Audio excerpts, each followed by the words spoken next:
Hey, welcome, Thirsty Amigos. Thanks for joining me on this episode.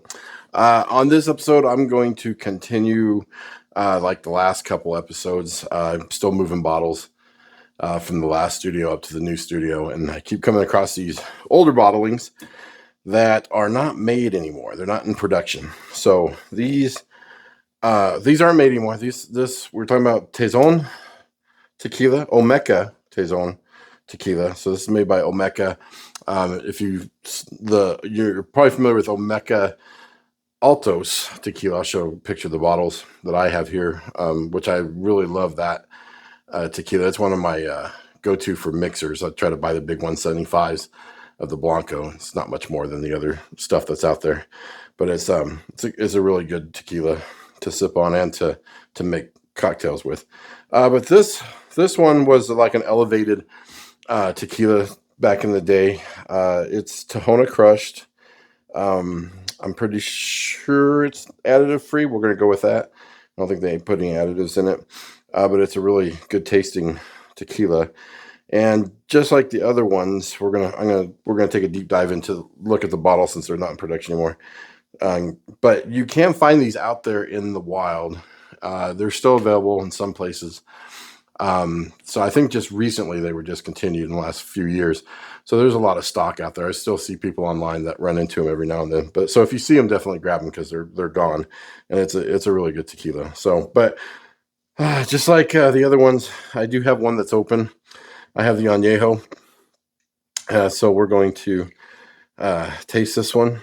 It seems like it's sealed up pretty good, and then I won't bore you with it. But after I get done filming, I'm gonna do the paraffin wax on all these, so I can keep them in good shape so they don't evaporate. So, yeah. So let's look at these, and then I will taste the Añejo since it's open. The Reposado is sealed, and this Blanco is sealed. For these, it's NOM 1111, NOM 1111. This Blanco is lot number 4. This Reposado is lot number 3. And this Añejo is lot number 9, actually. So it's an older one. But they're pretty cool. They got the Tahona looking top on them.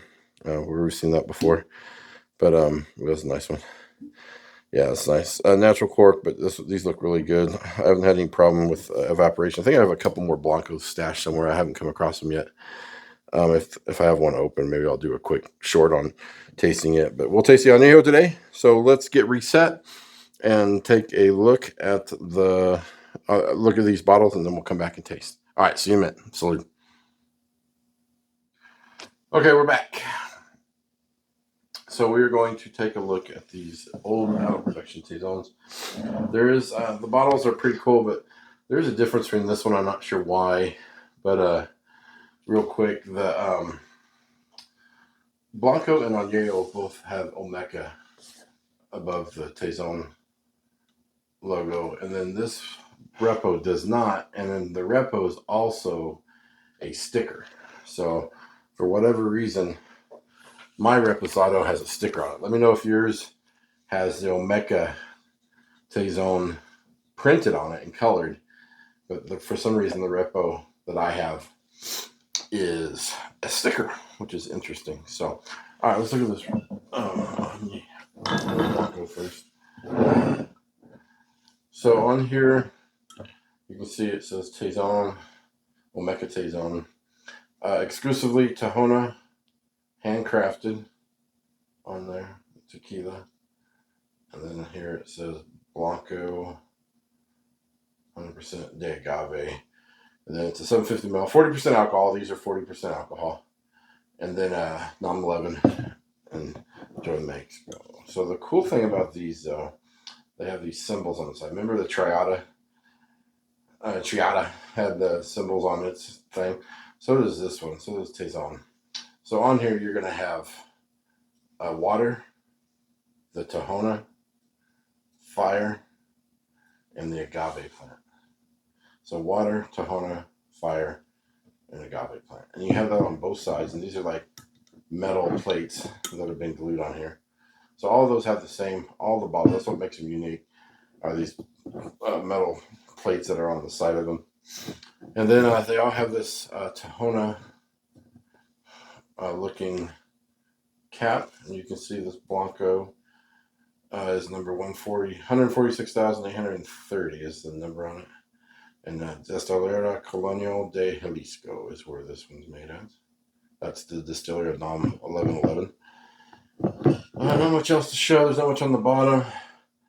The lot number, I don't think it's going to come through very well. It's right there-ish. Like I said, it's lot number 4. TB for Tezón Blanco. The hang tag on here, which all of them have this little booklet. Has Tezón on it. And it has the story of it right here. And maybe I'll read it up there when I start tasting, and I'll show a picture of it. Because it's pretty long. It's one of the longest hang tags I've seen for verbiage. All right, so that's the Blanco. Let's look at the Repo. Same thing with Repo. It has the Tahona stone. This Repo is R88,176. From the same thing. It's got the orange instead of the blue. And right here, you can kind of see, there you go. You can see right here, this is a sticker that's stuck on there. And it does not have Omeka on it, but it does say exclusively Tahona handcrafted. Tequila, Reposado, de Agave, and all that good stuff right there. And it still has the same plate on the side. And I haven't seen any variants of these, little differences or anything. Like I have a video where I went over all the El Humidor Anejo metal plate bottles. You can check that out in the playlist. But there's a lot of differences in those. On the back, not much difference, but on this one, you can see it's lot number 3, TR for Tezón Reposado. So the big difference here is the sticker on it, which is interesting. Moving to the Anejo. Got the red, really nice, really cool colors, and they're all together. Again, the Tahona Anejo is 80,690 on its number. And since we could take this off, you can see natural cork. You can see how the Tahona wheel is like that. Same thing. Like I said, they all have the same plates on 2 sides. Omeka Tezón. And then exclusively Tahona handcrafted on there. Same thing as Anejo. And then on this one, like I said, this is lot number 9. Crazy. It's a later lot, so I wonder how many lots they had. All right, so let's look at the bottles. They all have the same hang tags. Also, there's no differences. It just says the story. So I'll read it when I get up there, and I'll show some of the screenshots of it. All right, so it's Tezón. Let's reset. I will come up here, read that, and then we'll taste the Anejo. Oh, one thing. Well, I'll go over it later. Be right back. Salud. Hey, all right, we're back in a minute. Thanks for sticking around. We're going to taste the Anejo here in just a second. Let me read the hang tag here. See if I can get through this. This text is super small. But I'll show the text on the screen as I read through this. So I'm going to take okay, here we go. All right, so here we go for the first one. Tezón takes its name from the indigenous volcanic mineral known locally as Tezonite, from which we fashion the traditional wheel press or Tahona, the cornerstone of their unique production process. So this is a Highlands tequila. The rest of this is really small font, so you can pause the screen and read this if you want to. But basically, they're talking about their how they bake it in brick ovens for 3 days. So they really carefully monitor the temperature and everything of the whole process. They choose their agaves grown in the red soil of the highlands really carefully. They really, when they macerate the uh, agaves with the tahona, they're doing it their old fashioned way, just crushing it and getting the most out of it with the fibers. They're talking about when they distill with copper pot stills, so that's good. And if you look on all the pages there, they have the symbol for that's on the side of the bottle, which is pretty cool. So, all right, good luck. Back at it. Okay, so that was a lot of text, but it kind of tells you where um where their idea was for this product. It's supposed to be a elevated product here. So supposed to be really good. So Tahona Crushed, we love Tahona Crushed stuff. It's 40% alcohol. Let's pour some and see. And I haven't tasted this in a while either, just like the other ones. So this will be very interesting to see what it's going to taste like.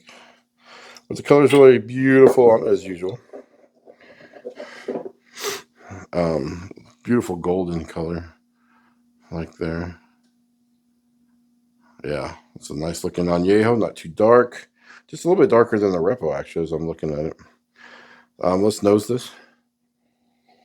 Oh, yeah, some vanilla.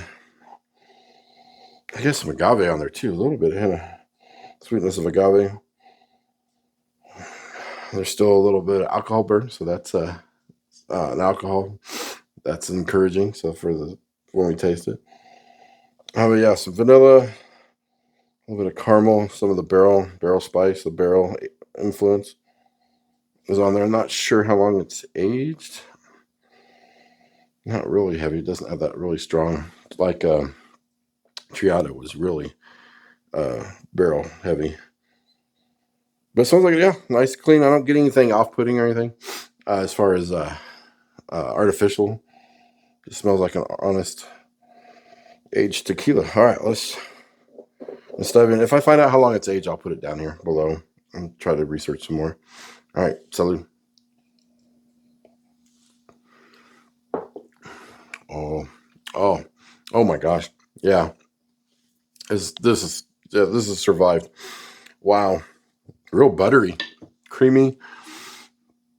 It coats the viscosity on this is really thick.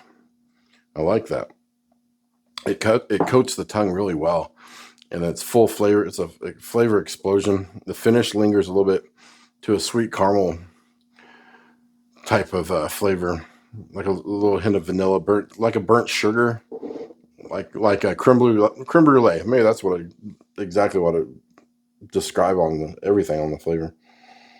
Oh man. Oh yeah, it's really good. It's on the sweeter side. I don't know if I taste artificial sweetener in there, but it is sweet. But it does have a nice burn, honest burn on it too. It's really good. Oh yeah, that's good. That's a really good añejo. Oh, that's a really good sipper too. That's one you can sip. So highly recommend all three of them. But if you get a chance to get this añejo, and I've had this for a long time, and it's still held up. So, but I'm still gonna wrap it after just to protect it even more. Because yeah, it's getting some oxygen in there. But man, yeah, that's a success.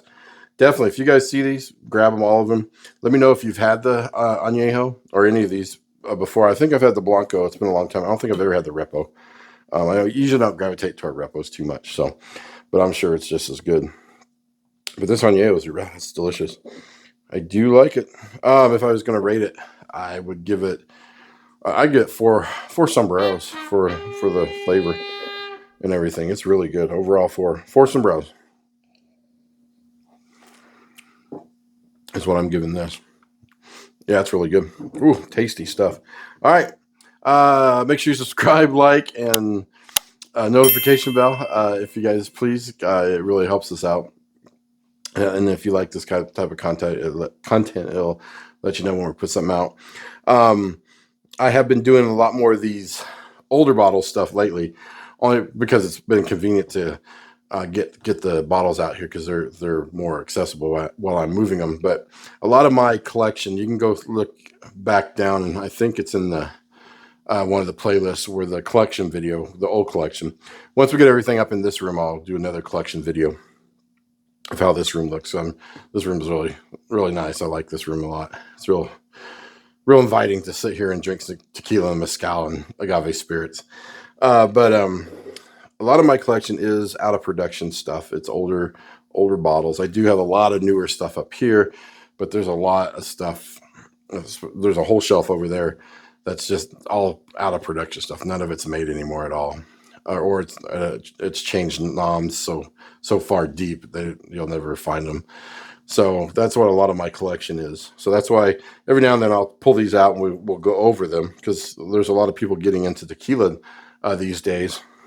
And it's good to know what used to be back in the day, how it was made, what good tequilas there were. Unfortunately, a lot of them are out of production or have changed their production methods and they're no good anymore. So it's nice to revisit them. But nowadays there's a new tequila drinker has such a better selection of great tequila right off the bat to choose from than we did back in the day. Because I've been drinking tequila since the early 90s to age myself there. So that's how long I've been drinking tequila, even before I was of legal age technically. So so it's nice to revisit these old bottles and everything. So I'm going to keep doing them every now and then. If you see one in my collection videos that you want me to do a review on or something, let me know, and I'll try to pull it out and see if we can. If it's open, I'll definitely taste it. If not, I'll see how many. I try not to have too many open bottles at one time because they evaporate really well. But with the paraffin wax nowadays, it really helps. We didn't used to have that back in the day, or we didn't know about it. So it really helps with the old bottles. All right. Again, sorry, rambling on. Thanks for joining me on this one. Very successful drink on this one. I think this is better than the last two, 100% more. And definitely go get it. All right, we'll see you later. Salud. Oh, yeah. That's good.